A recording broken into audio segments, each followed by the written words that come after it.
Welcome to Fight Fire with Coverage, Understanding Wildfire Insurance. My name is Marian Kelly. I am the Public Information Officer for the Crystal Lakes Volunteer Fire Department. I always start by talking a little bit about the fire department because I find that the community doesn't necessarily understand a whole lot about us. We are all volunteers and all local property owners. We have a couple of different kinds of members. We have our firefighters who respond to all emergency calls in our district, and our firefighters can choose to also train in emergency medical response. In addition, we have our auxiliary members.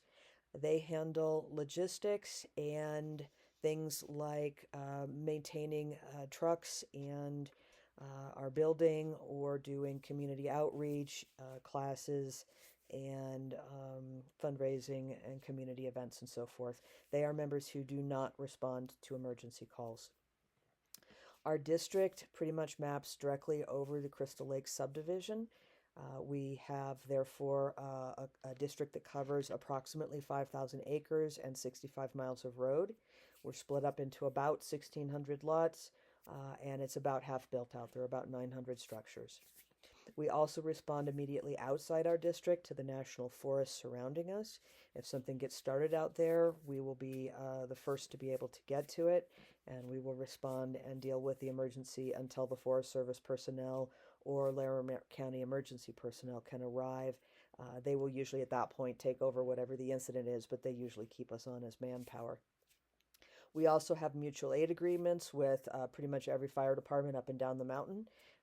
That means that if they need help and call for help, that we will respond, and if we need help, they will respond. We also have a very close mutual aid agreement with Red Feather Lakes Fire Department. They are a primary mutual aid agency because they are our immediate neighbor. And we have auto aid agreements with them for most of our calls. They respond to all of our medical calls because they run the ambulance. We do not have that kind of a medical program. And they also will come automatically if we have a fire, and we do the same for them. Pretty much any kind of fire that starts up here is going to be something that's going to require more manpower than either of our departments can provide alone. So we automatically work together. We also train together because we know we're going to be working together so much. So we have very good very good relations with our neighboring departments, and work together very well with them and with Larimer Emergency Services. So the subjects we are going to be covering today are what insurance policies cover and what they don't, what additional coverages you should consider adding to your policy, how to reduce your premiums, 10 things to ask your insurance agent or yourself. Some of these things are things you can find out on your own. Preparing for the worst to happen, how you can basically be prepared, best prepared for before a natural disaster or fire, and after a natural disaster or fire, what's involved in making a claim, and what to do if you lose your insurance coverage. So the first thing to ask yourself, and the most important thing to ask yourself about your insurance, is, are you underinsured? And the reason that you need to ask yourself that is because over the course of the last several years and recent wildfires in Colorado and other places, they have determined that more than half of homes lost to wildfire are 25% or more underinsured. So that means that the people who own those homes do not find, after they've lost their homes, that they actually have enough money, enough insurance money to be able to rebuild. There are a couple of reasons for that. The first is that people insure to cover their mortgage cost or the market value of the home instead of the replacement cost of the home. If you only insuring to cover your mortgage costs, and most of us are insuring because we have a mortgage, or at least that's initially why we get our insurance. We get insurance that's enough to cover the amount of our mortgage, and that is not enough to rebuild, because rebuilding costs a lot more than simply owning the property. And the market value of the home, even if it's gone up as it has recently, isn't going to be enough to cover the costs of replacing the home. Rebuilding is very expensive. The second reason is that insurance companies when they're calculating what that replacement cost will be, if that's what you've said, no, I want a replacement cost policy, they're using a square footage table. And that's a base level calculation for how much it's going to cost to rebuild a standard home that's not got any special features. So that means that those replacement cost calculations don't account for your special features, the personalization you've put into your home, the things you've done that are different than just the basic standard run-of-the-mill home. The final reason that many people are underinsured is that they forget to notify their insurance company about improvements and increase their coverage to include those improvements. When you get insurance, your insurance company does tell you to notify them of any remodeling or improvements over $5,000, but most of us forget to actually do that. And when you remodel your kitchen or you put a new deck on the home or something like that, you've increased its value. But if you haven't told your insurance company about it and increased your coverage, then you're going to end up underinsured and unable to afford to replace the home. So let's talk a little bit about what your basic policy covers and what those coverages mean and how they work. The first thing is your coverage A. That's your dwelling coverage. This is your primary coverage, and everything else is based off this coverage. Your coverage A, your dwelling coverage, covers your home and the attached structures. The shorthand way to think about it is this covers everything that would not fall out if you turned your home upside down and shook it. That means it covers things like built-in appliances, but it does not cover appliances that aren't built in. So if your refrigerator or your washer and dryer are just plugged into the wall and they're not built into the fabric of the home, so to speak, then it's not going to be covered by coverage A. It's going to be considered personal property. Coverage A, as I said, is your primary coverage. It's the thing every other coverage in your home is built off of. Everything else is, or very nearly everything else, is a percentage of coverage A. So that means that if you have undervalued your home when it comes to coverage A, then everything else is going to be too low as well. Coverage B is other structures. These are the things that are not directly attached to the home. They are your garage, if it's not an attached garage, a barn, a shed, a shop. They also include things like your well pump and your septic system. It's typically 10% of coverage A, and so it's going to cover all those outlying buildings and utilities like your well, your septic system. Colorado state law requires that if you need to go and rebuild, you find that coverage A isn't sufficient for rebuilding, that the insurance company allow you to apply your coverage B amount, that additional 10%, to bring coverage A up to help cover the cost of rebuilding. But of course, if you're using your coverage B to help finish off rebuilding the home, then you won't have that money available for things like your garage or shed or something. Your next coverage is coverage C. This is unscheduled personal property. What that means is it's basically the opposite of coverage A. It is everything that would fall out if you turn your home upside down and shake it. It's typically 70 to 75% of coverage A, and it's covering basically all of your personal property inside and outside of the house, other than your car. That's, of course, covered by your auto insurance. We'll talk a little bit more about some details related to unscheduled personal property, but for now, just know that that is your personal property coverage. Coverage D is called loss of use coverage, and it's specifically something called additional living expenses. This provides the money for you to live over and above the cost of living in your home if you can't live in your home. And we'll talk more about what that means, but basically it covers the cost of having to live somewhere else if your home is too badly damaged for you to live there. We also have, as part of our basic policy coverages, a landscaping and trees coverage. That's typically 5% of coverage A.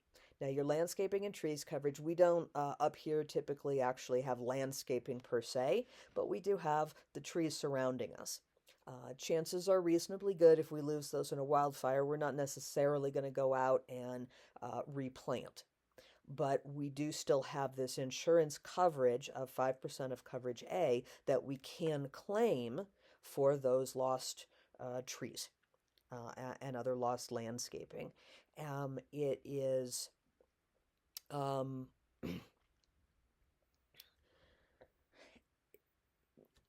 it is limited by a specific dollar amount per tree if you're talking about a smaller number of trees, but you're otherwise going to be able to collect 5% of coverage A for the destruction of the landscaping around your area, around your home, and that may be something that you end up needing to put towards helping to rebuild your home, or otherwise covering costs that coverage A or B or even C doesn't cover. Additional policy coverages. These are things that you may or may not have on your policy. They don't necessarily come automatically. They are probably things that you would choose to add. There's coverage E, which is personal liability coverage.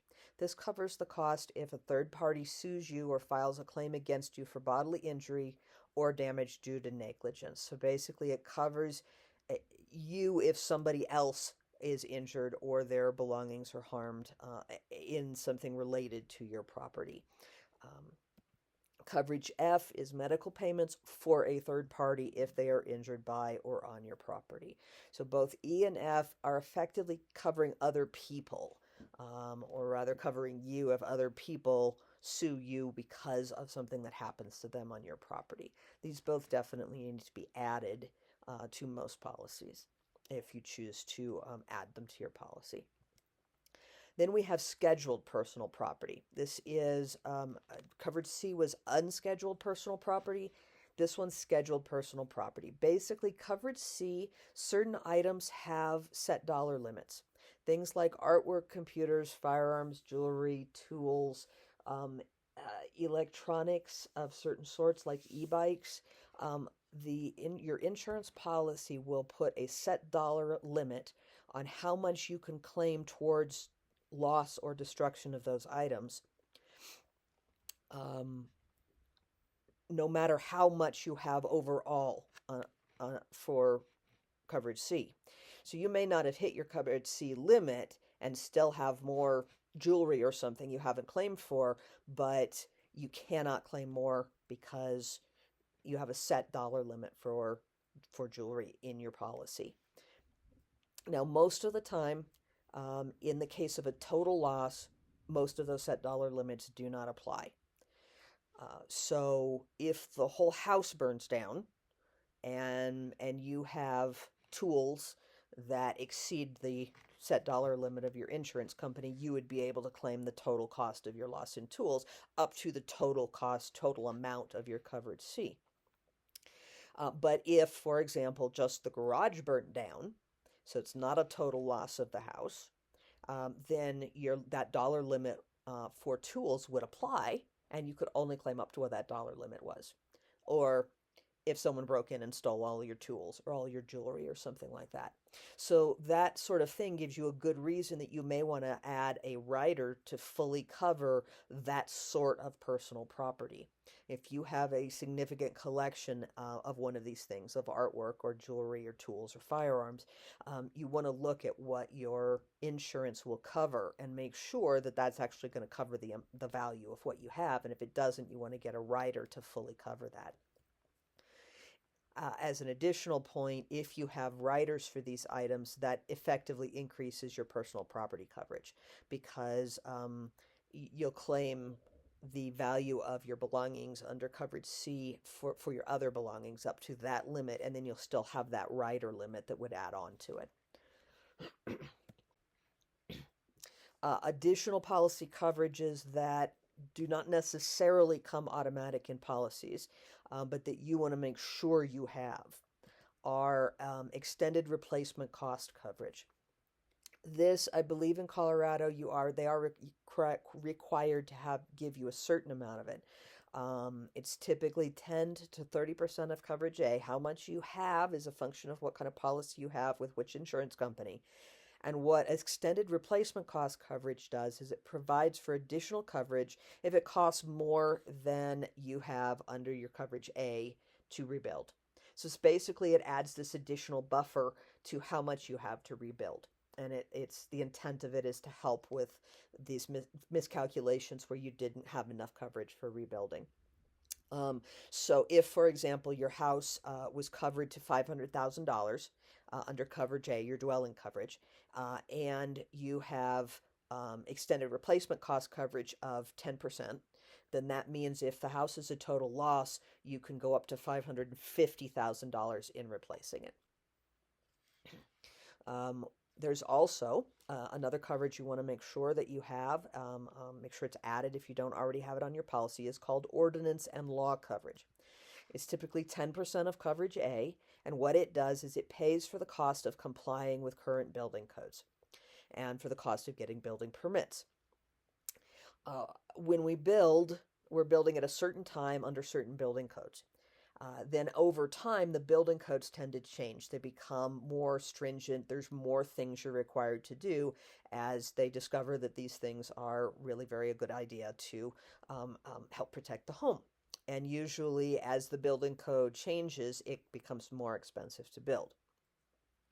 And if the house, as those building codes are changed, your house, because it was built before those changes, it's grandfathered in. You don't have to go back and make it keep complying with current building codes. But if it is significantly damaged and has to be seriously, significantly remodeled, or if it is destroyed and has to be rebuilt, then you have to comply with current building codes. That's going to increase the cost of rebuilding. Ordinance and law coverage adds another 10% to help cover the cost that current building codes have probably added to the cost of building. Now, there's a new law in place in Colorado as of January of 2025 that requires insurers to offer you at least 50% extended replacement cost coverage and 20% ordinance and law coverage. Now, that's offer, not automatically provide. They have to make it available to you. It doesn't have to automatically be a part of your coverage. They do also have to, every time you get a new or renewing policy, state in bold type on your declarations page if you haven't accepted that coverage. They're also required, every time they send you your renewal, to provide a statement of what it would cost to add that coverage. How much would your premiums go up if you added this coverage?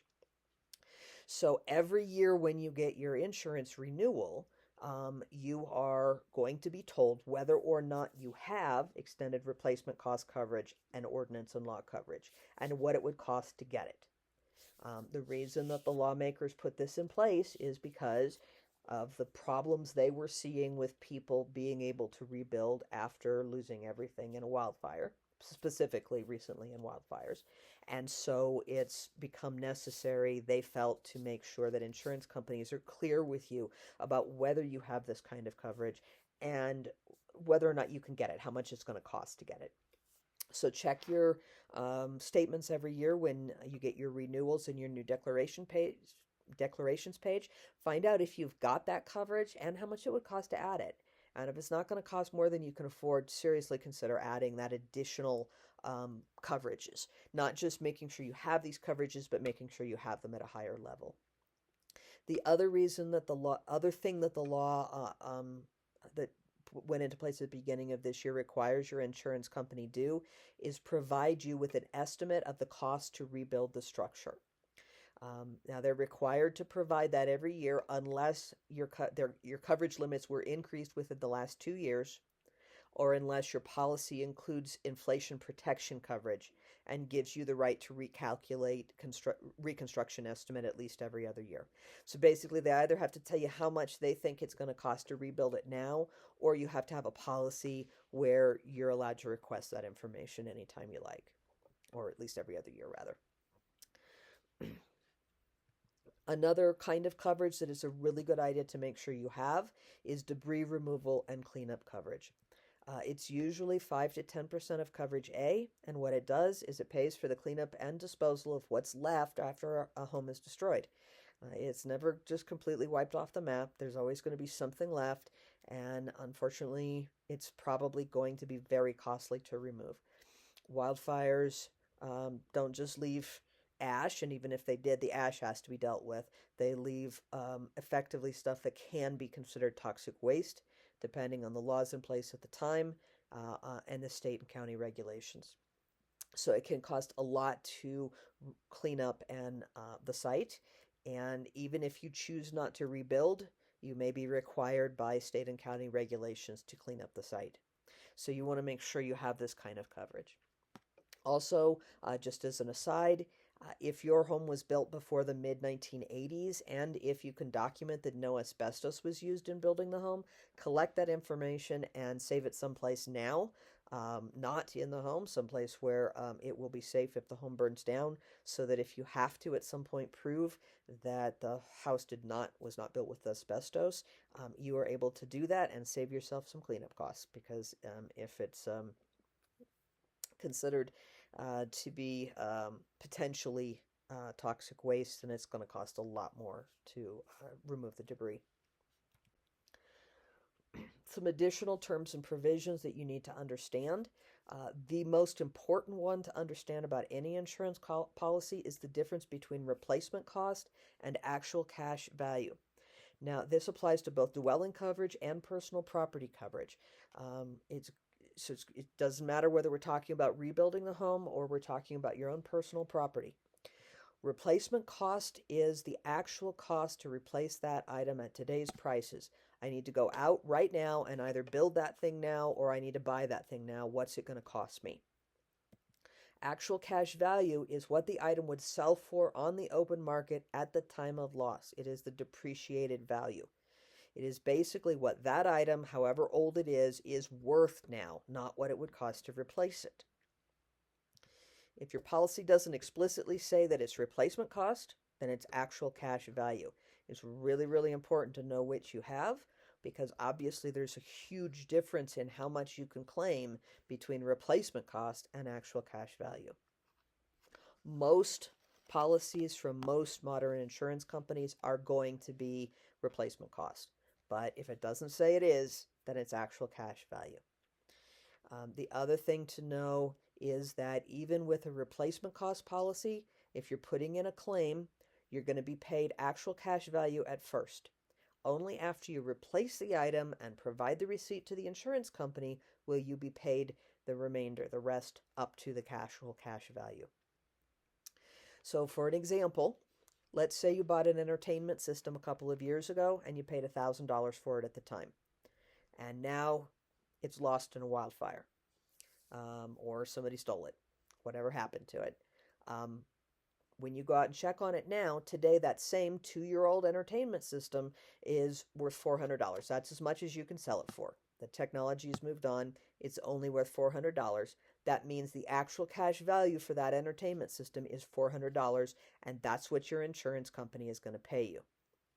It'll cost you $1,200 to replace the thing, but you're only going to get that $1,200 if you have a replacement cost policy and you buy the replacement and provide the receipt to the insurance company. If you either only have an actual cash value policy or you decide not to replace the item, all you're going to get is the $400 that they say it's worth now. So make sure you know what kind of policy you have and make sure you understand this difference. We'll talk more as we go along about what that means when it comes to making a claim. I told you we were going to talk more about additional living expenses. So as I said before, additional living expenses pays for the additional costs incurred over your normal living expenses if you cannot remain in your home. This applies if the house is a full loss, the whole thing burned down or blew away or whatever happened to it, or if it's badly damaged enough that you cannot remain in it until it is repaired. Examples of additional living expenses are things like rent, including to family or friends, if you're paying them to put you up while you can't stay in your home. For things like boarding pets or livestock, if your living situation won't allow you to keep them with you as you normally would. For renting or buying furniture, if the place you're renting doesn't have furniture in it. For restaurant meals, if you don't have a kitchen that you can cook in. and for additional mileage to and from work if where you are now is further away from your workplace than your home was. Additional living expenses are use it or lose it coverage. Basically, it's not something that the insurance company pays out except with receipted expenses. And they are required to pay for a living situation comparable to what you had. If you had a 4-bedroom house with a backyard, the insurance company cannot legally tell you that 1-bedroom apartment is all we're going to pay you for. They have to give you a living situation comparable to what you had. Colorado law requires that insurance companies provide you at least 1 year of additional living expenses in order to cover how long it may take to get back into a house. And your additional living expenses coverage can sometimes be used during a mandatory evacuation. It depends on the insurance company whether they will allow it. It also depends on the insurance company whether or not they're going to make you pay off your deductible before you can start claiming additional living expenses, and whether there's going to be a waiting period before they'll start covering it, or whether they're going to be limited by time, like whether they're going to say, well, you can only have additional living expenses for mandatory evacuation for 2 weeks, because they can't imagine you're going to be kicked out for more than 2 weeks, for example. Now, a couple of my slides have this box with the flames on it. This is related to a new law that went into effect at the beginning of this year, January of 2025. And these provisions only apply in a very specific situation. They apply only in the case of the total loss of an owner-occupied residence as a result of a governor-declared wildfire disaster. Owner-occupied, by the way, does not mean that it has to be your primary residence. It can be a second home, but it cannot be a second home that you have rented out to somebody else. That's what they mean by owner-occupied.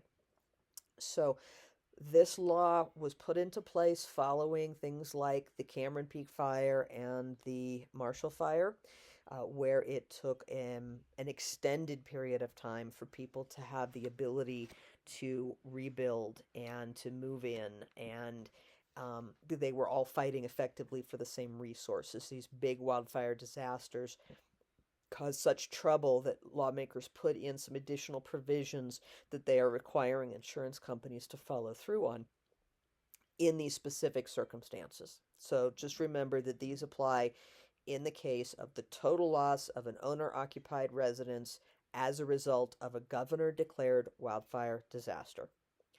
In that case, for additional living expenses, they require insurance companies to give you at least 24 months of additional living expenses and allow you 2 6-month extensions if you experience unavoidable delays in getting back into a permanent residence.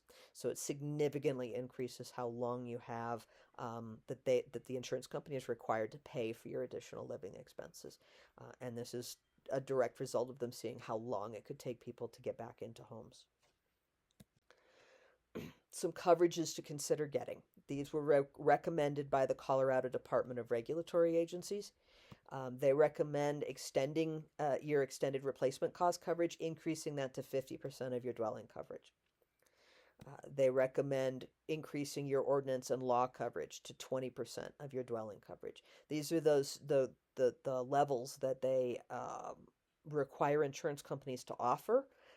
They don't require them to automatically give them to you, but they do strongly recommend at this point that you look into getting those. Make sure you have personal property riders for things like jewelry, firearms, fine art, collectibles, e-bikes, etc., so that they're fully covered if you have more of this sort of thing than is going to be covered by your policy as it is without riders. Increase your additional living expenses coverage to 24 months. Remember, Colorado law requires that you be given a year, and the additional living expenses provision that I just read off only applies during a wildfire disaster scenario. So if you end up losing your home under some other circumstances, you would get 1 year, and the Department of Regulatory Agency strongly recommends increasing that to 2. They also recommend a service line coverage. This pays for the cost of repairing or replacing damaged utility lines, like your electricity, your telecommunications, your sewer, and your water lines. The power company is responsible for the electrical lines to the power pole. You're responsible for the lines from the pole to your house. The same goes for your landline if you have one of those. And your coverage B that covers your outside buildings, that covers your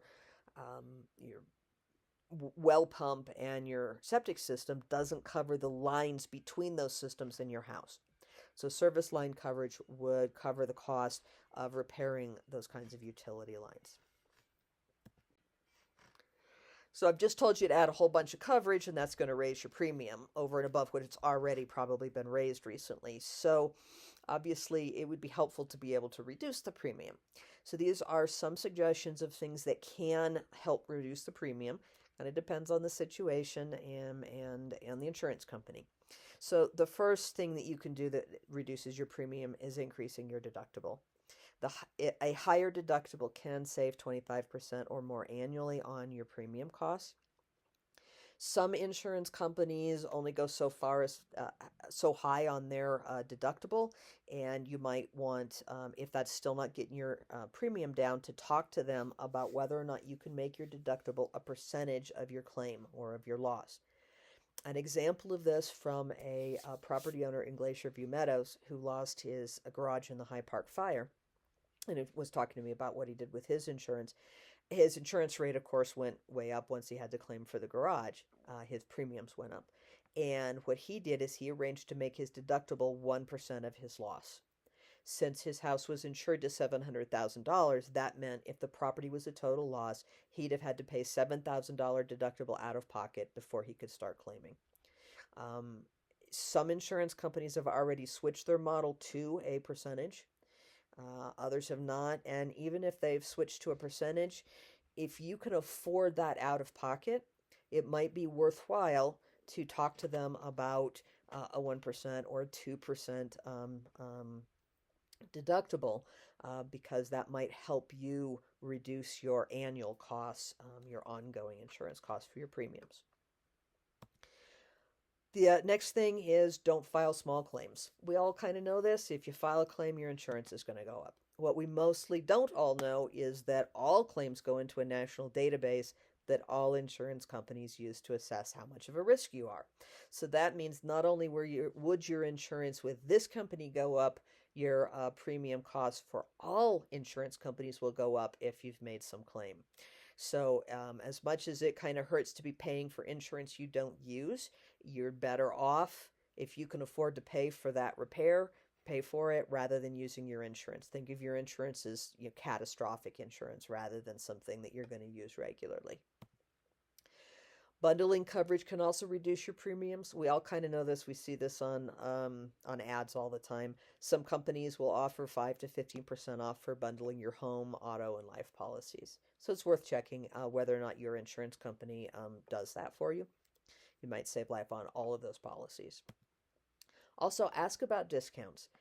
Insurance companies may have discounts available for safety upgrades, things like installing a sprinkler system or an alarm system that connects to an outside agency, for fireproofing, for on-site water storage. That means basically putting in a cistern that is specifically designed for the fire departments to tap into.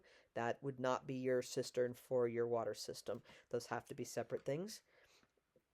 And for safety of the water supply, and because it's really hard for the fire department to tap into a cistern that has been installed for usage in the home. Also adding things like wind resistance shutters. I've got Firewise mitigation in here. At this point, Firewise mitigation is turning into something that is a baseline requirement.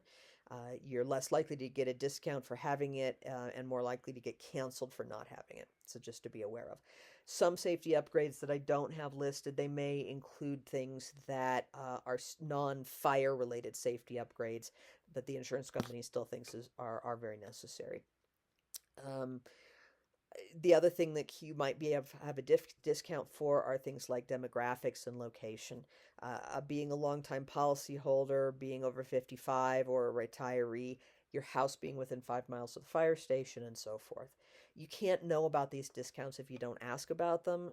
Different insurance companies have different things that may be available to you. So it's certainly worth asking what discounts might be available to you, so you get a feel for what might actually apply or what you could do that you're willing to do as far as safety upgrades that benefit your home and help lower your insurance rates.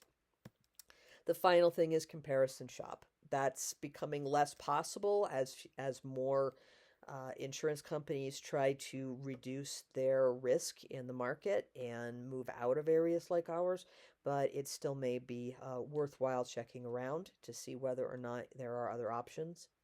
Be aware of the possibility. I've been told by a couple of people that they shopped around, they got a better rate, and then a year later the new insurance company raised the rates. So there may be some insurance companies that are giving low intro rates that then go up.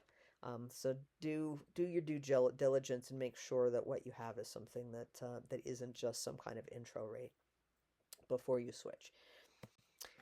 Okay, 10 things you should ask your insurance agent or maybe yourself. A lot of these are things that you can find out for yourself by reading your policy and your declarations page. And it may be that you would rather do that sort of thing than necessarily bring yourself to the attention of your insurance agent, depending on how concerned you are about potentially getting canceled. It is certainly something that is happening more in our area.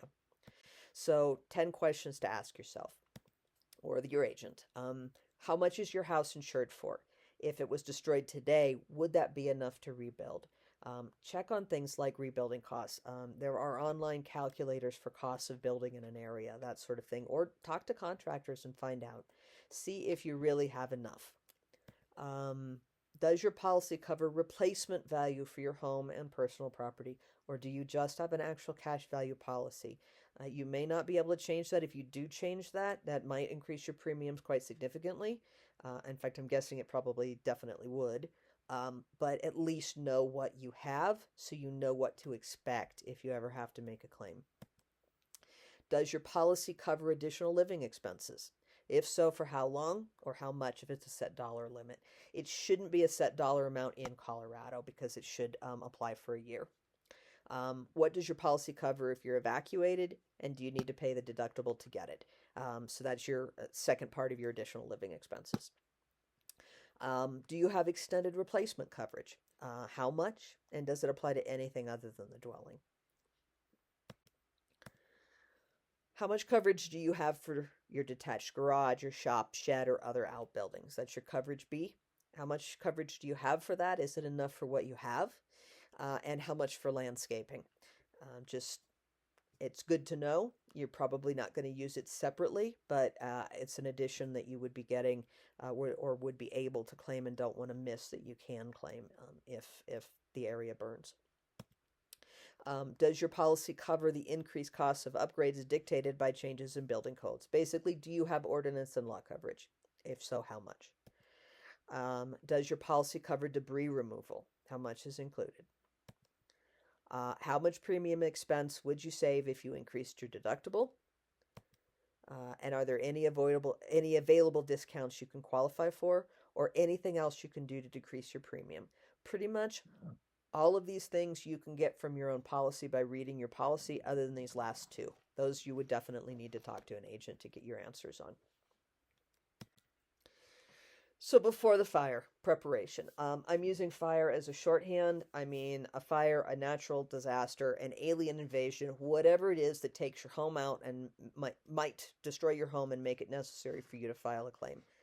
There are some things you can do to be prepared for that, to make it a less harrowing experience if it happens to you. And they are strongly recommended. Basically just things that it's a good idea to sit down and do now so that you don't have that much more to try to deal with at a time that's going to be very difficult emotionally anyway. The primary thing that you can do to make life easier for yourself later is to make an inventory. This is an inventory of the house and of your contents, your personal belongings. Why do you need one? Well, It seems intuitively obvious to us that if I have X amount of insurance on my house and X amount of insurance on my property, and the whole thing burns down, obviously I have lost all of my house and all of my property, and obviously you should just, as an insurance company, pay me out for how much I was insured for. But that is not the way it works. The insurance company is only going to pay for what you can prove that you owned, for what you can prove your house was, as far as what it was, what size it was, what quality it was, what features it had, and for what you owned, what personal belongings you had, and that it reached the level of the amount you were insured to. The reason they don't just pay out without this information, without this evidence, is because it invites insurance fraud for them to just pay out these totals. That is their reasoning for this. So what that means is, if your house is a total loss, you are going to have to provide evidence for the house's details about the house and details about your belongings. So that makes it a really good idea to make an inventory now, because it's a lot easier to look around your house now and make note of what you own than it will be to sit in a hotel room down in Fort Collins, knowing that your house has just burned down, and try to think about all the things you used to own, because your memory is not going to be able to provide that information. And it's going to hurt very, very badly to be doing that thinking at that time. It's just going to be emotionally very, very hard. So now is the time to make your inventory. Make a list of what you own. You're doing basic information, a brief description, make, model, and serial number if those apply to the item, when you bought it, how much it costs, any special details. For things that are large quantity and smaller value items like clothing, you're not going to go through one by one. You're going to do general categories: 10 pairs of jeans, 3 pairs of sneakers, and so forth. Make special note only of more valuable items. And keep proof of value for higher value items. Things like receipts, purchase contracts, appraisals. Things that are worth significant amounts of money, you're definitely going to have to prove how much it was worth. So keep the information for how much it was worth someplace you can access it, even if the house is no longer there. Don't get overwhelmed at the idea of how big a job this is and give up before you even start. Even a partial inventory is better than none at all. It is not uncommon for people to have more than 2,000 items on their inventory. So don't get discouraged and talk yourself out of it before you even start. Remember that this is a very, very helpful thing to have. It will be immensely helpful if the house burns down and you have to prove that you owned this stuff, or if you get burgled and you have to prove you own certain stuff. And if it turns out that you never need it, which please, hopefully we all wish and hope that that will be the case, we will never need it, then you've made the day of some historian 100 years from now who now has a list of everything this person owned at the beginning of the 21st century. So consider it worthwhile, even if you never need to use it. Your inventory, as I said, I've got listed here things to do for making your inventory, or what you need on your inventory of belongings. But remember, this also needs to be an inventory of your house. What kind of construction is it? How many rooms do you have? What kind of fixtures do you have? Especially if they're high-end fixtures, if you've got granite countertops, if you've got special features, make sure you make note of this stuff. So some tips for making this stuff easier. Use a form or a website or an app designed for the purpose. There are lots and lots of apps and websites and so forth out there, particularly designed for making homeowner inventories. And that's what you search for. Search for homeowner inventory. Some of them will do things like you enter the information and take a picture, and it all gets lumped together in the app, and it's all in one place. And that's like your written information about it plus your proof of what it was, what it looked like. and that you had it in hand and all the rest of that all together in one place. There's going to be a whole bunch of different ways these things work. And so just take a look around and find something that works for you, that feels comfortable for your use, because that's just going to make it easier for you to do it. Start someplace easy. Go for the low-hanging fruit to get yourself started. So that means start in some contained place, a small room, a closet, some place that you feel is going to be easy to log first, and then go room by room from there. Or start with your most recent purchases. Write all those down and then start going back through time. Because, with recent purchases, you've got a lot more information. You know when you bought it, and you've got all the information about how much it costs and so forth right there. Take videos and photos and annotate those, or just take videos and photos. If you can't convince yourself to do an inventory, then take comprehensive videos and photos of your house, exterior and interior. And for that, again, you're looking at the details, the detail work and your fixtures and what kind of things you had, or not have, you still have it. What the house is made of, what it looks like, as a way of being able later to provide information and evidence about what kind of construction you had, and what details were part of the home, and pictures of your stuff. That's serves two purposes. First of all, if you have the place burned down and you need to make an inventory, you can look at the pictures to make your lists of to make up that inventory of what you had. And secondly, the pictures act as evidence of what you had. For electronics and stuff, take a picture of the big picture of it, and then the close-up shot of the information that has the make, model, and serial number on it, that kind of thing. Make sure you take a combination of both videos and pictures. Pictures are easier to zoom in on, get detail from. Videos, insurance companies like better because they're harder for somebody to manipulate. So have both of those. That helps provide more detail for you, more evidence if you need it for your insurance company. So do that, even if you don't put pen to paper or fingers to keyboard to create an actual inventory now. Go through your house, take video and photos, save the stuff offsite. Your camera usually, your phone will save it offsite to begin with usually. So just have this information.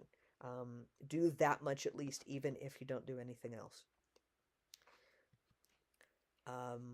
More things you can do to make it easier to make your inventory. Keep receipts for as you buy bigger ticket items now, and write pertinent information on them, the serial number, the make and model, and so forth. Keep the manuals for your appliances and so forth. Attach the receipts to them. The manual usually already has the make and model on it. It may even have the serial number. If it doesn't, write the serial number on it. For receipts and manuals, hard copy stuff like that, take pictures of those so that you've got that elsewhere, not just in the house. Or use your online shopping history as a starting place. If Amazon is going to track every damn thing I buy, then I can use that to start making my inventory list. It already contains when I bought it, what it was, and how much I spent on it. So it's a convenient way to get started and get some of your information down. Store your inventory, your videos, your pictures somewhere safe, somewhere not in the house they are recording. So somewhere off-site so that they don't go up in smoke along with the house, and make backups. Even if you've got it off-site, you have it saved to the cloud someplace, save it again somewhere else. With how easy it is for things to get deleted or corrupted, only having one copy might as well be having no copies. Make sure you've got at least 2 copies of things saved in more than one location. Maintain and update your inventory regularly. As I said, any inventory is better than no inventory, but if you need it, you'll be a lot happier if you're not looking at 5-year-old files that are missing that big special something that you bought within the last 2 years. and now you don't have an actual easy to acquire, easy to access record of. So maintain and update. The other thing to do prior to anything happening is review your coverage. Regularly review it. Ask yourself or your agent the 10 questions, not just now, but as you move forward. Verify your insurance covers what you thought it did and that there aren't any gaps you're not aware of. And verify you have enough insurance to rebuild or replace. Now that you've made an inventory, is your personal property coverage sufficient? Do you need riders for anything? Regularly review your coverage to verify it's keeping up with inflation and that it will actually pay enough out to cover you and replace what you lose if you have a total loss. After the fire, or the natural disaster, or the alien invasion, recovering. Now, none of us need this now. Hopefully, none of us will need this in the immediate future.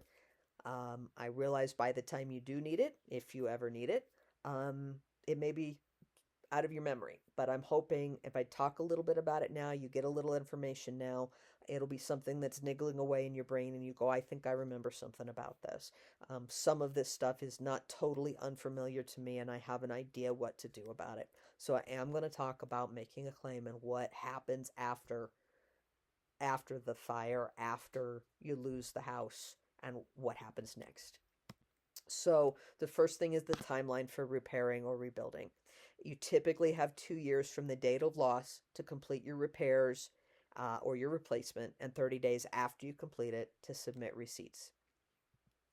Now, here's another one of those new law things. As of the beginning of 2025, this applies in the case of a total loss of owner-occupied residence as a result of a governor-declared wildfire disaster. And I'm going to say that every time this shows up because it's a very specific scenario. In that scenario, Colorado law requires that you be given at least 36 months from the initial payments to complete the work and provide receipts, and be allowed 2 6-month extensions if you experience unavoidable delays. So basically, again, during a wildfire disaster with a lot of homes being lost, it can take a lot longer to manage to rebuild, and the law is requiring that insurance companies give you more time to do it in. So first of all, if the home is damaged but not destroyed, the first thing to know is you have an obligation to prevent further damage. Even if you think it's a total loss, if you have access to the home and you can do something to prevent it from being damaged further, you have an obligation to do so. If there's a big hole in the roof, you have an obligation to get it tarped before a whole bunch of rain pours in, that kind of thing. However, while you're doing that, you will not be making any permanent repairs or move or remove anything until after the adjuster has been there to see the home. And if there is anything in order to prevent that you have to do to prevent further damage, take photos and videos before you do anything, just so you've got evidence of what it looked like before you started and what you did, and so you can show why you did it. That way you can prove to the insurance company that you were doing your due diligence, and also that that you haven't further damaged anything deliberately or otherwise. One thing that people don't often think about when it comes to damage to homes with wildfires is smoke damage. This can happen even when the fire doesn't come anywhere near your home. Wildfires put up a lot of very thick, very heavy smoke, and that smoke can have toxic components in it. It will cling to walls, to pretty much every surface, and it must be removed for your safety. Even if you wanted to live in a soot-covered house, which you wouldn't, it's not safe to do so. Your insurance should therefore cover the cost of cleanup and the restoration or repair or replacement of your belongings, because your home, while covered with wildfire smoke with all this soot on it, is not a place that you can live. It must be repaired by cleaning this stuff up, and insurance is required to pay for this. to know about the smoke, the soot that comes with wildfire smoke. It's hard to clean off surfaces, and it can't be painted over. Or rather, it can, but it will eventually seep through with the paint. So you need to make sure you hire a reputable restoration company and ensure they're taking all the necessary steps. So make sure you're checking in on them and ensuring that they're not just that they are actually cleaning it off the surfaces and not just repainting. Because if they're repainting, you're going to have that smoke, that soot coming through the paint at some later date. And again, it has toxic components in it. As before, don't throw anything out without insurance adjuster approval. Make sure, even if it's a lost cause or whatever, that you are keeping good records and that you are in touch with the insurance adjuster about this stuff. So the home is a total loss. You have 4 options in that situation. You can rebuild on site. You can build somewhere else. You can buy another home. Or you can take a payout based on how much your dwelling coverage is and the home's established value as determined by the adjuster and an appraiser and so forth. Which you go with will affect your total payout. Somewhat when we're talking about rebuilding versus buying elsewhere, etc., but especially if we're talking about taking a payout. Because remember, even if you have a replacement cost policy, if you take a payout, if you don't replace the item, then all you get is actual cash value. All you're going to get is the depreciated value of the home. Also, which you're able to do may depend on your mortgage company. If you have a mortgage, you are not the sole owner of your home. The mortgage company also has a stake, and that means they have a say. And in some cases, the mortgage company may feel that it is in their best interest to have you rebuild rather than take a payout and walk away. Now, that's not necessarily a given. It's not something to worry about, but it does mean it is necessary for you and the mortgage company to talk about this one. You're not going to be able to make the decision all by yourself. Your other thing to be aware of if you're thinking about doing something like building or buying somewhere else is that your coverage A insures the dwelling, not the land. So what that means is if you buy somewhere else, you can't use the full cost of what you bought somewhere else to claim against your coverage A. Say, for example, you have $500,000 worth of coverage, and you decide that you're going to just buy a home somewhere else. You don't want to bother with building. Your insurance, so you go out and you buy a home that is a $500,000 home. Spend $500,000 on the house. The insurance company is going to come back then and say, well, but the land the home is sitting on is worth $50,000. So you have spent $450,000 on the house you bought, and that's how much we're paying you out of coverage A. So just be aware, it's your dwelling, not the land, that is covered. So when you go to buy somewhere else, you cannot use the cost of the land to claim back any of your coverage A amount. And now, again, Colorado law, as of the beginning of this year, which applies in the case of a total loss of an owner-occupied residence as a result of a governor-declared wildfire disaster, is that the building code upgrade and extended replacement cost coverage must be applied even if you choose to build or buy elsewhere. So if those are part of the policy you have, your insurance company can't say they only apply if you rebuild on the same site as the destroyed home.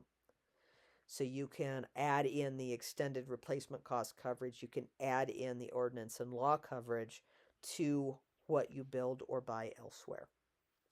Ordinance and law coverage would not automatically be added to something you bought elsewhere unless you buy a house and then use some of that ordinance and law coverage amount to bring that house up to current codes.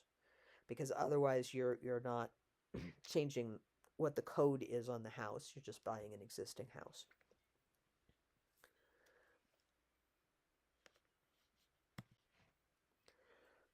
So if you're filing a claim, There are some things you're going to need to know or to have with you or to have available information that you're going to need to be sharing with your insurance company when you call them. So what you'll need before you call, first of all, pretty obviously, you need your insurance company's name and contact information. You're going to have that in order to call them. Have your agent's name and contact information. You may have to provide that to the insurance company, or you might want to use that to be able to look up or ask them how you're going to file your claim, and they'll be able to give you the proper numbers to call the insurance company. You also should have your policy number. This is a helpful thing to have with you, but it should not be required, so don't panic if you don't have it. They should be able to look it up. Have an explanation of what happened and a description of the type and extent of property damage to however much detail you know it. Also be able to tell them whether you've taken photos or videos of the damage and if you already have cost estimates for repair. If we're talking some kind of wildfire disaster, chances are pretty good you're not going to have cost estimates and you may not have been able to get to the home to take any photos or videos. If we're talking about something where the damage has happened just to your house, it's very possible you may have some of this. And if you aren't able to stay in your home, you need to be prepared to provide them with contact information for where you are now. Address, mailing address, phone number. If they've got a landline for you, they're going to need your cell phone, that kind of thing. When you call the claims hotline, you're going to get from them, and you want to ask for and make sure you get the following information from them. The first thing is the name and phone number of every person you talk to. This is going to be a very, very long process, and you don't want at any point to be stuck saying, well, somebody told me. Make sure you know who you speak to at all times and make a note of that information so you have it if you need it later. Your claim or your reference number, get that from them. Ask them how long you have to file a claim, if you're not able to file it immediately or if there's some paperwork set up that they're requiring, that sort of thing. Ask them if you need to have estimates to make repairs or rebuild before you file a claim. Ask them for a general idea of what your policy will cover. Ask them if your insurance policy covers hotel or rental costs, for how much or for how long. This is, do you have additional living expenses coverage, basically. And while you're at it, ask them what you're going to need to do to claim reimbursement for those. Ask them for information about your deductible and how it's going to be paid. How are you going to prove to them you've already met your deductible? Just generally speaking, how does this work? Ask them if there are any special processes or procedures you need to know about. Ask them when you can expect the adjuster to call you, because that's when things really start getting rolling. And ask them what other information the company will need to process the claim. Be aware when you're filing your claim, it's a long process. Remember some of the numbers we've been coming up with, that the legal requirements, especially in the case of a wildfire, we're looking at 2 and 3 years. So be patient, be businesslike. Treat your conversations with your insurance company as if you are on the same side as them. Until you have evidence otherwise or run into problems with them, assume that you are working on the same side, because if you approach it that way, you're more likely to get better results from the people you're talking to. At some point, it's possible you're going to end up having to be a little bit more antagonistic depending on what's going on, but don't start out that way. If you have a mortgage, be aware that the payments for your dwelling and your dwelling extension coverage will be sent to them and most likely put into an escrow account by them. Those will not come to you. So your second call after the insurance company is going to be the mortgage company. When you call the mortgage company, you're going to be telling them what happened, that you've spoken with the insurance company, and you're going to be asking them things like how your mortgage payments will be made. Do you have to keep paying in every month, or are they going to pay it out of that escrow account so that you don't have to be any more out of pocket? Ask them how the funds will be dispersed. You know, when the insurance company sends them money, how are they going to get it to you? Or are they going to hold it? And if so, for how long? And so forth. Also, if they say they're putting it in an escrow account, ask them if it's interest bearing. And if so, how you'll be credited with the interest earned. I am pretty sure if you don't ask about that, you're probably not going to get that interest. So those are all important things to ask your mortgage company. Communicate in writing. A lot, so you've got evidence of what you were told, basically. Some of your conversations with the insurance company are going to be by phone. If they are, I strongly recommend you shoot an email off to whoever it was you were talking to afterwards, saying, per our conversation on the following date, here's what I understood that you told me. Please let me know if there are any corrections to that. If I don't hear from you, I will assume this is all correct. That way you have evidence in writing of what you were told, and that they are agreeing either in writing or tacitly by not responding, that you had it correct. That also gives them the opportunity to correct something if you had it wrong, and it's a good idea to get that correction right away if you do have got the wrong idea about something. Keep good records. Again, this is a multi-year process. It's going to bank a lot on things like inventories and receipts. Keep good records. Start off as you mean to go on. Good records right from the beginning. Write everything down. Do be in contact with your agent. They are not your primary contact anymore as part of the claims process. The adjuster is that, but your agent may have advice on how to support your claim and keep things moving. So it's a good idea to at least be in touch with them at least once. Also, during evacuation or after a fire, when you're buying stuff, keep all your receipts and sort and log them by purpose, whether it's an additional living expense or a replacement of an item. During evacuation, if your home survives, then you'll need the receipts for additional living expenses reimbursement for your evacuation period if you choose to claim that and if your insurance company allows you to. If your home burns, nearly everything you buy during that period will either be an additional living expense or a replacement item, and the receipts are going to be needed for filing your claim. Working with your adjuster. The adjuster should meet with you within a few days. During a big incident, it may be longer, although during a big incident, a lot of insurance companies are going to send big teams into the area, so hopefully it would not be too much longer.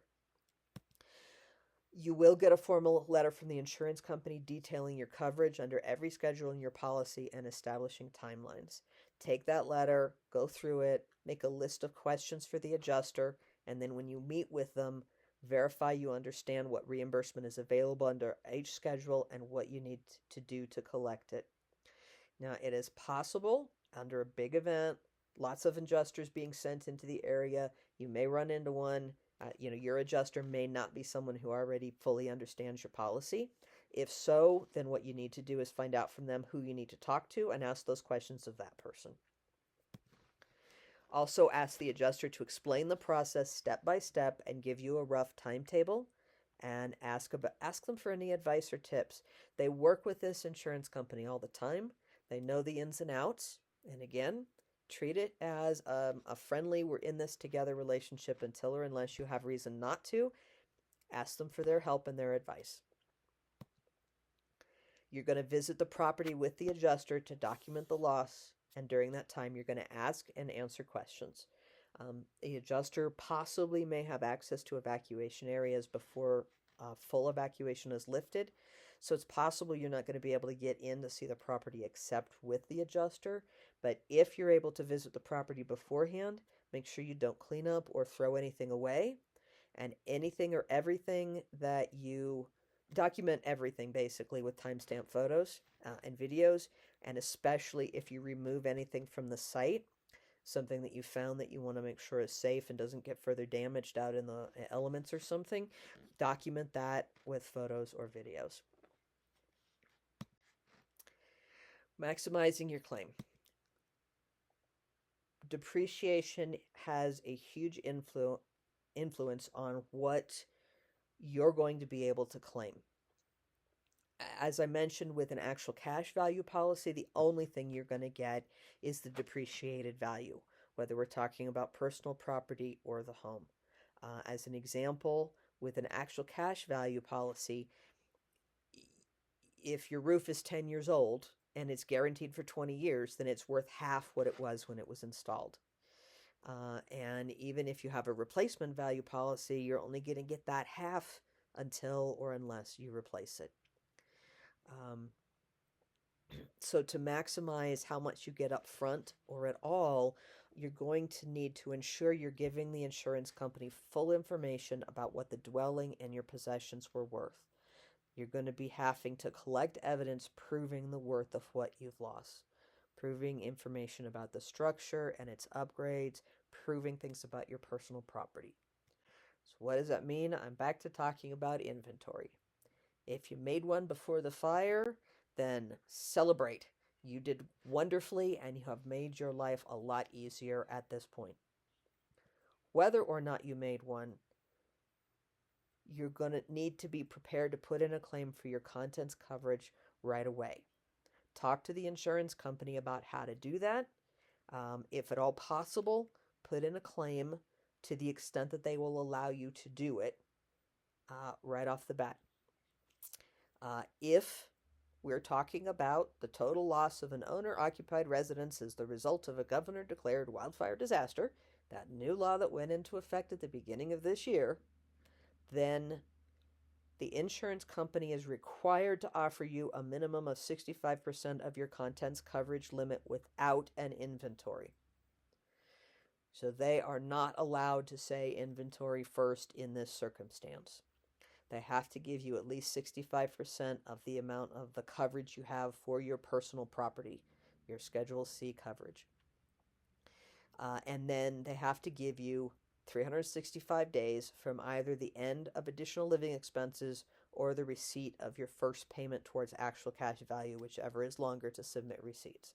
So if you consider that additional living expenses in this specific circumstance, where we're talking a governor-declared wildfire disaster, is 2 years, that means a total of 3 years to finish up your inventory and finish making claims. If you don't already have an inventory, now's when you're going to have to get started on making one.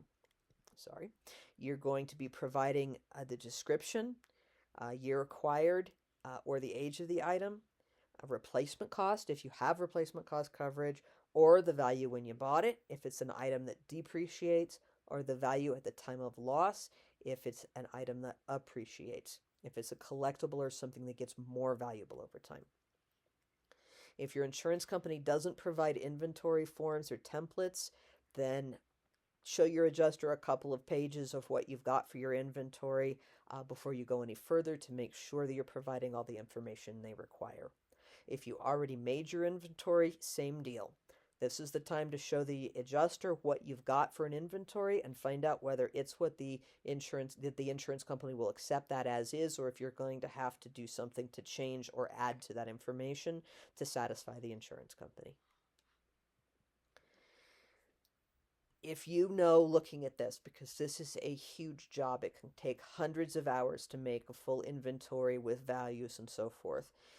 If you know your work or your family obligations will make it hard to meet the submission deadline, ask for an extension in writing. Now, obviously, if we're talking about this specific incidents that we keep talking about, where there's a law in place for it, where it was during a wildfire disaster, we're talking 3 years. Chances are pretty good you're going to be able to complete your inventory in that time.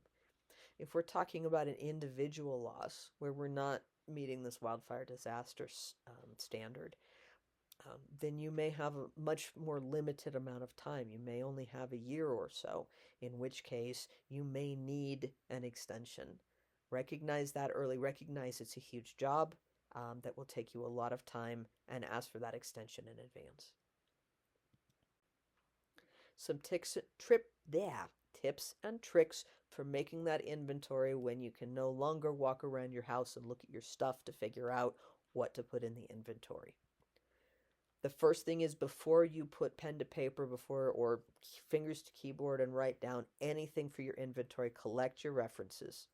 Collect pictures, yours, your family's, your friends, from your house.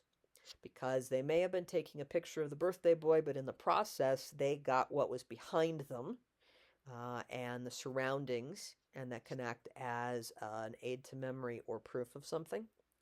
Your bank and your credit card purchase records, these can help prompt your memory about things you have purchased.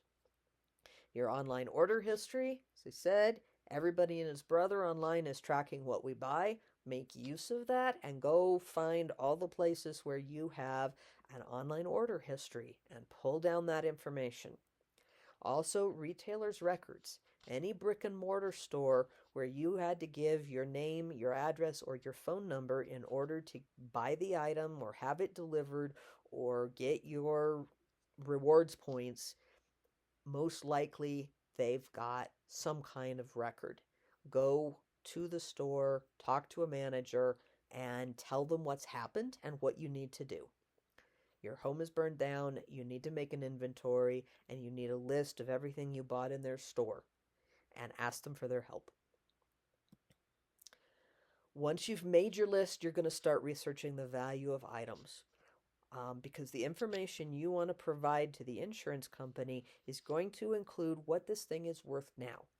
Even if you don't have a replacement cost value policy, look up the cost of the item, of replacing the item now, and provide that as part of the information to the insurance company. It may help set the conversation about its depreciated value. So provide that information to them.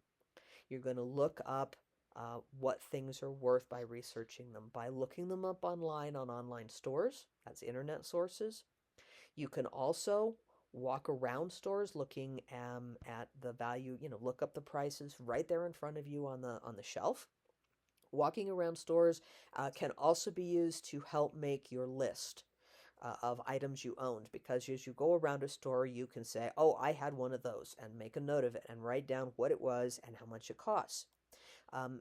A note there, if you're going to be walking around a store with a clipboard making notes, talk to the manager in advance. They don't think you're doing consumer research for one of their competitors. Also, there is what the resource I found this in called Wanding Your Way to Value. What they're referring to is a lot of stores have bridal or baby gift registries where they send the bride-to-be or the mother-to-be around with a barcode scanner, portable, to scan the items that they want to create a list. Even if they don't have that kind of registry, they usually use barcode scanners for inventories. So that means most stores, if you go in and you talk to a manager, explain what happened, that you lost your home and you need to create an inventory of the items that you owned for insurance purposes, and ask if you can, use their inventory system to do that. Can you borrow a barcode scanner? So wander around the store and create a list using it. They may be able to set you up to do that. Then as you go around the store, you scan all the items that you used to, that are similar to things that you used to own. And when you're done, they can print you out a list of these items, what they're called, and how much they cost. So when it comes to your inventory, when you turn it in, it's going to be depreciated by the insurance company. That's going to happen whether you have actual cash value policy or a replacement cost policy, because if you have actual cash value, that's all they're going to give you. And if you have replacement cost policy, that's all they're going to give you for now until such time as you replace the items. So first thing to know is that anything that's not actually perishable and is less than a year old is probably going to be valued at full value. If it's older than a year, it's going to be depreciated based on its life expectancy, according to the insurance company.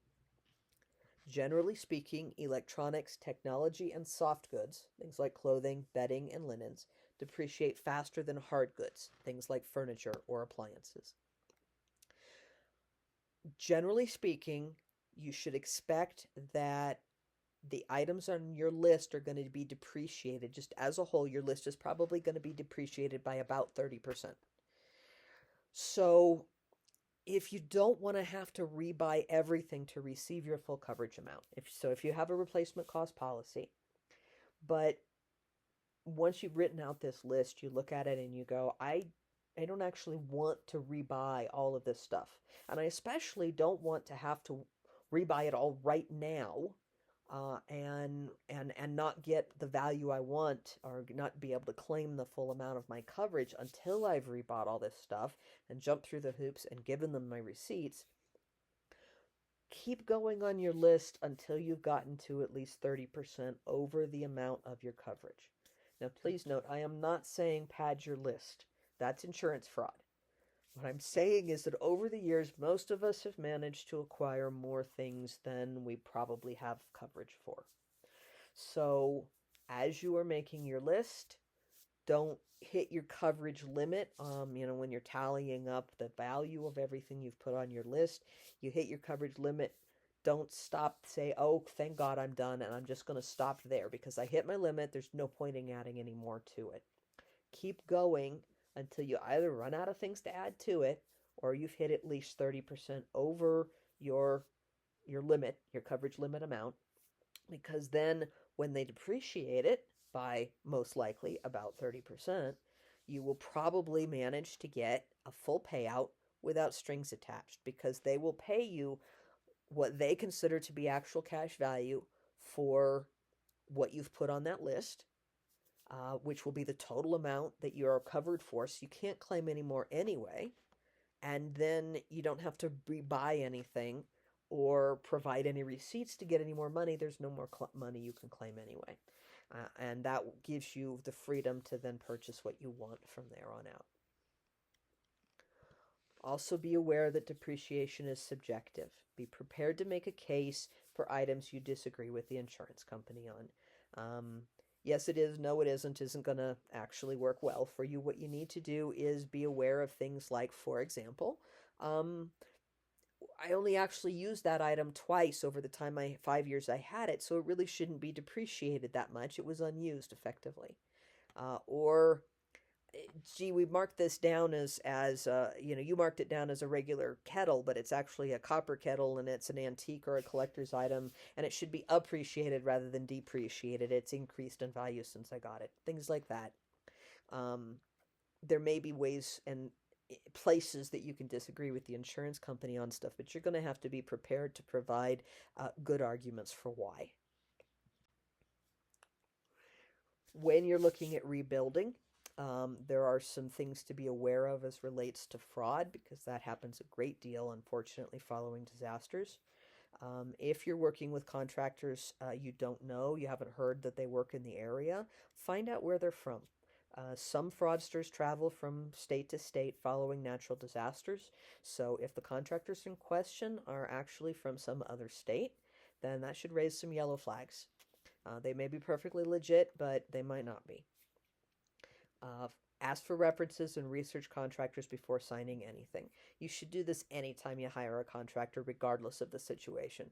But you should be aware, of course, in a case of a natural disaster, everybody's that much more urgent about trying to get that contractor, get started rebuilding. Some of these things that we should already know tend to end up going by the wayside. This is a really important one. As is never paying the full amount before the work is completed to your satisfaction. That's, again, something you should always do, but it's especially important in this sort of circumstances. Report any suspected fraud to your insurance company and the state's Department of Insurance as soon as possible. If you have any reason to believe something is not being done right, report it right away. Finally, there is something called assignment of benefits that you need to be aware of. Some states, and Colorado is one of them, allow you to transfer your rights under your insurance policy to a third party, like your contractor. The plus of that is your contractor can then handle everything with the insurance company directly, and you don't end up being the middleman between the contractor and the insurance company. The minus is you're giving up some or all of your rights. So just be aware that if someone asks you to sign an assignment of benefits or an AOB, this is a really difficult situation. You need to know exactly what you're signing and make sure you're not signing away more than you're aware of. Okay, now finally, loss of insurance coverage. This is happening more and more in wildland urban interface areas like ours. as insurance companies get nervous about the amount of loss they can potentially suffer in an area with the increasing amount of wildfires. So it is certainly possible for it to happen to you and to anybody in our area, unfortunately. The first thing to know about cancellation or non-renewal of coverages is the Colorado law says your insurance company must mail you a notice at least 60 days in advance of either canceling you or failing to renew your homeowner's insurance. The exception is if you stopped paying your premiums, then they don't have that kind of a requirement. Otherwise, if you've got someone who came out to inspect your property and they say, nope, sorry, it's not good enough, we're going to cancel you, or somebody on the phone tells you you're going to be canceled, you're not canceled until you receive that written notice in the mail, and they can't cancel you in less than 60 days from when you receive that notice. So you will have some warning, you have some time. The first thing to do when you get that notice is ask questions. Call your insurance company. Again, not in a negative frame of mind, because approach this in a positive way in the hopes of getting a good outcome. Ask them why it's being canceled. Verify they have correct information on your property. Sometimes the information they have is not accurate, and they would not cancel you if they had accurate information. So make sure what the information they have, the reason they are canceling you, is actually a reason that applies to your property. And ask them what steps you could take to keep your insurance. It is possible that they want some mitigation stuff that you are perfectly willing to do. Or it is possible, backtracking to the correct information, that they want some mitigation steps that you have already done, but they have somehow missed that you have done it. So just ask questions, be prepared to argue your case, but do so in a manner that is positive rather than, confrontational. If they still insist on canceling you, your next step is going to be to shop around for new insurance. You can call around to companies working in Colorado. Make sure the insurance company in question is writing policies in Colorado. Not all insurance companies are approved to write insurance policies in all states. Or you can have an insurance broker do this for you. They have the advantage of using one of them is that they can more easily access a variety of insurance companies.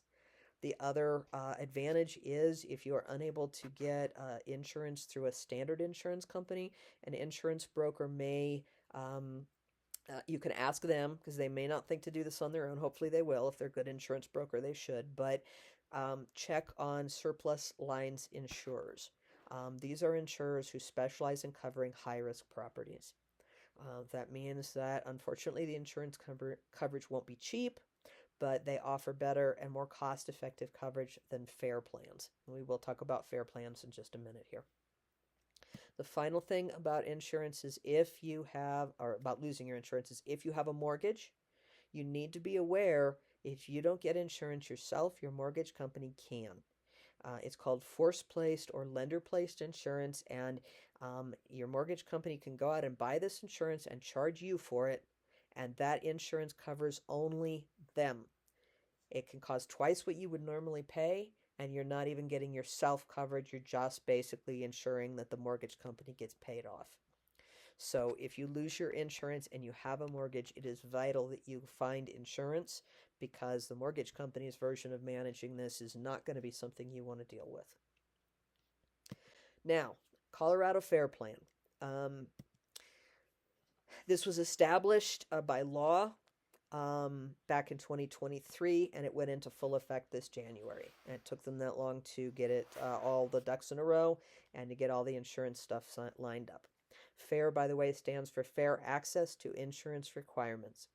Basically, FAIR plans are emergency insurance to be used for short periods until the market expands to cover your property again. They encourage you to keep checking back with insurers to try to get on a standard plan. It's supposed to be short-term emergency insurance. It is what they call a market of last resort. And in fact, you cannot even get a FAIR plan unless you provide proof of rejection by 3 standard insurance companies. Basically, like it said, last resort. They are, they're not wonderful plans, but they are at least something so that you don't run into that issue where you're either completely uninsured or you're dealing with your insurance company only insuring themselves. Not, so you're dealing with your mortgage company only insuring themselves. Plan parameters. Fair plans are do have substantially higher premiums. They are more expensive. They are actual cash value only. There is no replacement cost coverage on a fair plan. You can choose to add personal property coverage to one of these plans. You cannot choose to add ordinance and law coverage, and they do not have extended replacement cost coverage. That's just part of being actual cash value coverage only. The maximum combined coverage between property and contents, if you add contents coverage, is $750,000. They will not go above that. They must be purchased through a registered agent at coloradofairplan.com. So we now have a backstop in case of losing our insurance. It is not wonderful, but it is at least something. Now, finally, some helpful resources. I use these for helping make this presentation, and also there's a lot more information out there that I recommend people check out. First of all, Colorado's Department of Regulatory Agencies, DORA, has a division of insurance. They say they offer help before, during, and after disasters. That includes things like finding insurance company contact information if you're unable to, for contacting them to make your claim, etc. Answering questions about insurance in general, explaining the claims process, resolving problems or complaints. If you're having trouble with your insurance company, or if you suspect fraud from an insurance company or a contractor, these are the people you contact. I've got their phone number and email address there, and also their website. I do recommend on their website specifically checking out their Are You Disaster Ready page and their Homeowner Information Toolkit. Both of those have a lot of information in them, so they're really good to go take a look at. I also strongly recommend the book Surviving Wildfire by Linda Masterson. It's an excellent book about preparing for and recovering from losing your home in a wildfire, from an author who lost her home in a wildfire. And by local author, I mean local. She lived in the Hewlett Gulch area and lost her home the year before the High Park fire, in a wildfire that went through that area. And after her experiences there, she did a bunch of research and sat down and wrote out what she'd learned, both from her own personal experience and from her research. And there's a ton of information there. It's very easily accessible and covers just a lot of really helpful information.